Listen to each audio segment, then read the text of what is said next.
Here's a first world problem most of us have had. You want to get something delivered, but no one is available. And it's a problem that is only set to grow.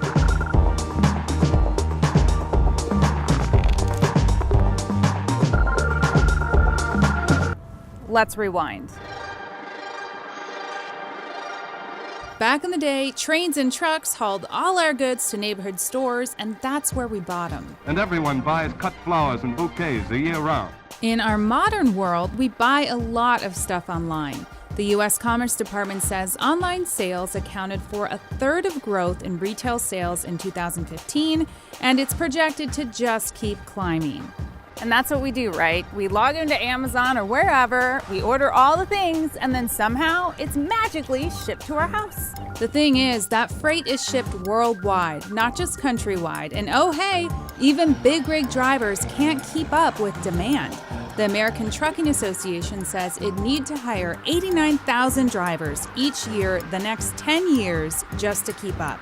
Basically, the growing demand for delivery is not sustainable. While the Postal Service begs folks to use their boxes, companies like FedEx are beefing up on robotic-assisted sorting systems and hiring holiday workers. Normally during the year, we'll probably have 10,000 labels per week, maybe 20,000 labels. During peak, we're looking at 50 to 100,000 labels on average. Of course, there's a tech solution to all of this, and it's automation. Big rig drivers just watched in amazement as driverless truck company Otto made a beer run through Colorado with the driver sitting in the back. More locally, delivery people are hard to hang on to too, which is why Amazon keeps cracking away on its drone delivery service. China's largest online direct sales company already uses drones to deliver things within a 15-mile radius of one of its large warehouses. And there are even pizza drone deliveries now, like this beta test in New Zealand.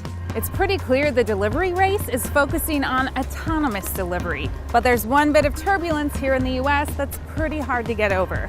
FAA regulations cannot keep up with all that innovation. It's such a problem that Amazon drones are being tested in the UK because it'd be too difficult to test them here. The drones must be under 55 pounds and fly within sight of the operator. They can't fly higher than 400 feet or faster than 100 miles per hour, and they must stay at least 5 miles away from an airport. The thing is, there's another way that doesn't require FAA regulations, just wide enough sidewalks. Starship Technologies got rolling 1 year ago with a testing program in a suburban neighborhood in London and just did a test delivery in a similar place in San Francisco. Certainly, robotic deliveries will be the biggest thing happening to e-commerce and online shopping. Right now, businesses are spending a few dollars up to $7 for local delivery, and robots like this can do it with lower cost. With just $1 or in the future even just cents. We wanted to see it before it got the HitchBot treatment. Do you remember HitchBot? This summer I am traveling across the United States of America, from Boston to San Francisco, with a bucket list of places I want to visit along the way. That was the friendly Canadian robot that just wanted to travel across the US and talk to people. HitchBot hitched its last ride. On Saturday, the robot was found in Philadelphia, the city of brotherly love, resting in pieces. How long before this thing gets stolen? So, it's not so easy to steal a robot like this because it's actually heavy enough, that it's not so comfortable, to lift it up and run away with it. I could totally steal this. I need a partner. Right now, the delivery bot is used primarily for parcel, food, and groceries, with some commercial partners in Germany, the UK, and Switzerland. The Swiss Post even lets it do prescription delivery, which you can imagine would be a boon for elderly or disabled people. Today's test is a food delivery from a local shop to a woman who just had foot surgery. Surprising even herself, she's got a fondness for the bot.